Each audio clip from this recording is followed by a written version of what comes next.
সুপ্রিয় দর্শক মণ্ডলী, আসসালামু আলাইকুম। Welcome back to my channel Liza ডিমস। আজকে আমার চ্যানেলের নতুন একটি ভিডিও আপনাদের সাথে শেয়ার করব। আজকের রেসিপিতে তৈরি করে দেখাবো ভেজিটেবল এগ নুডলস। আজকে তৈরি করছি শীতকালীন বিভিন্ন প্রকারের সবজি দিয়ে ভেজিটেবল এগ নুডলস। আশা করছি ভিডিওটি আপনাদের কাছে ভালো লাগবে।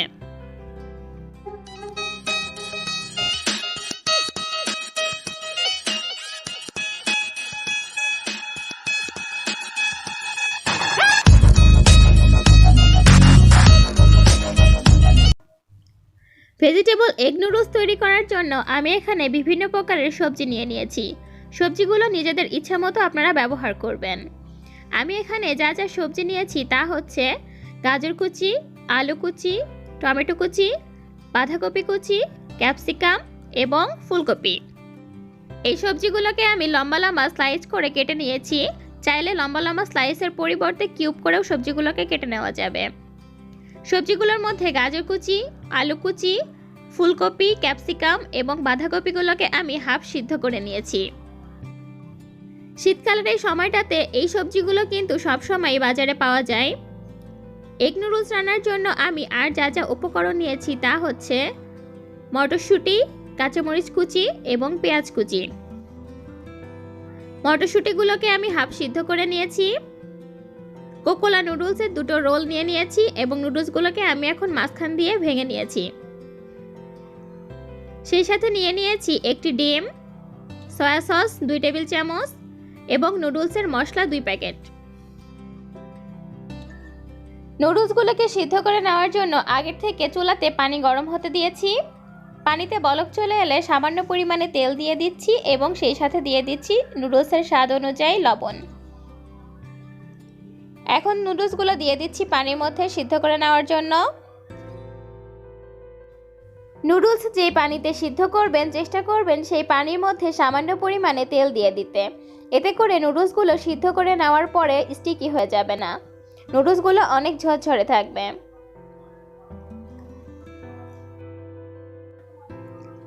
নুডলসগুলো এখন প্রায় সিদ্ধ হয়ে গিয়েছে। আমি এই নুডলসগুলোকে এখন চুলার থেকে নামিয়ে ঠান্ডা পানি দিয়ে ধুয়ে পানি ঝরিয়ে নেব।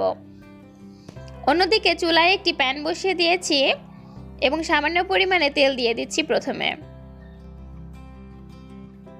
তেলটা সামান্য গরম হয়ে এলে প্রথমে ডিমটা দিয়ে দিচ্ছি। ডিমগুলোকে খুব সুন্দর করে ভেজে নিতে হবে এবং ডিমের স্বাদ অনুযায়ী দিয়ে দিচ্ছি সামান্য পরিমাণে লবণ। লবণটা দেওয়ার সময় একটু বুঝে দিতে হবে, কারণ এই সময় কিন্তু আমি শুধুমাত্র ডিমের টেস্ট অনুযায়ী লবণ ব্যবহার করব। ডিমগুলো ভেজে তুলে নিচ্ছি এবং সেই একই পাত্রে আবারও তেল দিয়ে দিচ্ছি নুডলসটা রান্না করার জন্য। অপেক্ষা করছি তেলগুলো গরম হয়ে যাওয়ার জন্য। তেল সামান্য গরম হয়ে এলে প্রথমে দিয়ে দিচ্ছি কুচনো পেঁয়াজ। একটু সময় নিয়ে পেঁয়াজগুলোকে ভেজে নিচ্ছি। পেঁয়াজগুলো সামান্য নরম হয়ে এলে এরপরে দিয়ে দিচ্ছি একে একে সবগুলো সবজি। প্রথমে দিয়ে দিচ্ছি গাজর কুচি, ফুলকপি,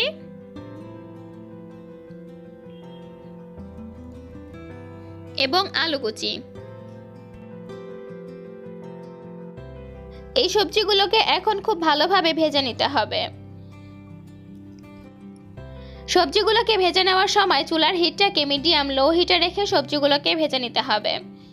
তা না হলে কিন্তু সবজিগুলো পুড়ে যাবে এবং সবজিগুলো কাঁচা থেকে যাবে। যদিও আমি সবজিগুলোকে হাফ সিদ্ধ করে নিয়েছি। সামান্য পরিমাণে লবণ দিয়ে দিয়েছি এবং সেই সাথে দিয়ে দিলাম মটরশুঁটি এবং কাঁচামরিচ কুচি। সেই সাথে অন্যান্য বাকি সবজিগুলোও দিয়ে দিচ্ছি। আমি কিন্তু একে একে সবগুলো সবজি দিয়ে দিচ্ছি এবং খুব ভালোভাবে ভেজে নিচ্ছি। সবশেষে দিয়ে দিচ্ছি টমেটো কুচি। টমেটোগুলোকে আমি সবার লাস্টে দিয়ে দিয়েছি, কারণ টমেটোগুলো সিদ্ধ হতে খুব বেশি সময় লাগে না, অল্প কিছুক্ষণের মধ্যেই টমেটোগুলো সিদ্ধ হয়ে যাবে। প্রায় 5 মিনিটের মতো সবজিগুলোকে আমি ভেজে নিয়েছি এবং সবজিগুলো ভেজে নেওয়া হয়ে যাওয়ার পরে দিয়ে দিচ্ছি সয়া সস। সয়া সস দিয়ে দেওয়ার পরে সবজিগুলোকে আরও কিছুক্ষণ ভেজে নিতে হবে এবং দিয়ে দিচ্ছি প্রথমেই ভেজে নেওয়া ডিমগুলো। ডিমগুলোকে সবজির সাথে খুব ভালো করে মিক্স করে নিচ্ছি এবং এখন দিয়ে দিচ্ছি 1 টেবিল চামচ পরিমাণে নুডলসের মশলা। আমি এখানে 1 টেবিল চামচ পরিমাণে নুডলসের মশলা সবজির সাথে মিক্স করে নিচ্ছি এবং বাকি মশলাটা নুডলস দেওয়ার পরে ব্যবহার করব।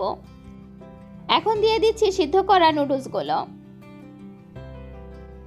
নুডলসগুলো দিয়ে দেওয়ার পরে বাকি যে মশলাটা আমি রেখেছিলাম সেই মশলাটা দিয়ে দিচ্ছি। মশলা সহ নুডলসগুলো এখন সবজির সাথে খুব সুন্দর করে মিক্স করে নিতে হবে। আজকে আমি আপনাদের সাথে শীতকালীন বিভিন্ন প্রকারের সবজি দিয়ে কিভাবে ভেজিটেবল এগ নুডলস রান্না করা যায় তার রেসিপিটি শেয়ার করলাম। কিন্তু আমার চ্যানেলে চিকেন নুডলসের আরও একটি ভিডিও রয়েছে, চাইলে আপনারা সেই ভিডিওটিও দেখে নিতে পারেন। ভিডিওটি দেখার জন্য অবশ্যই আমার চ্যানেলের ডেসক্রিপশন বক্সটি চেক করতে হবে। আমার নুডলস রান্নাটা এখন পুরোপুরি রেডি। নুডলসটাকে আমি এখন একটা সার্ভিং ডিশে সার্ভ করে নিচ্ছি।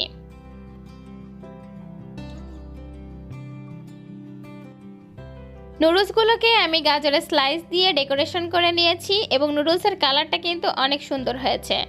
মনে হচ্ছে খেতে অনেক টেস্টি হবে, তবে খেয়ে আপনাদেরকে বলতে পারবো আসলে টেস্টটা কেমন হয়েছিল। আর যদি আপনারা জানতে চান নুডলসের টেস্টটা কেমন হবে তাহলে অবশ্যই বাড়িতে ট্রাই করবেন এবং আমাকে কমেন্ট সেকশনে কমেন্ট করে জানাবেন। আমার চ্যানেলের ভিডিওগুলো যদি আপনাদের কাছে ভালো লেগে থাকে তাহলে আমার চ্যানেলটিকে সাবস্ক্রাইব করে আমার চ্যানেলের পাশেই থাকুন। সেই সাথে লিজা ড্রিমস নামের আমার যে ফেসবুক পেজটি রয়েছে সেখানেও ফলো করবেন। আজকের মতো এখানেই বিদায় নিচ্ছি। সবাই অনেক ভালো থাকবেন। আল্লাহ হাফেজ।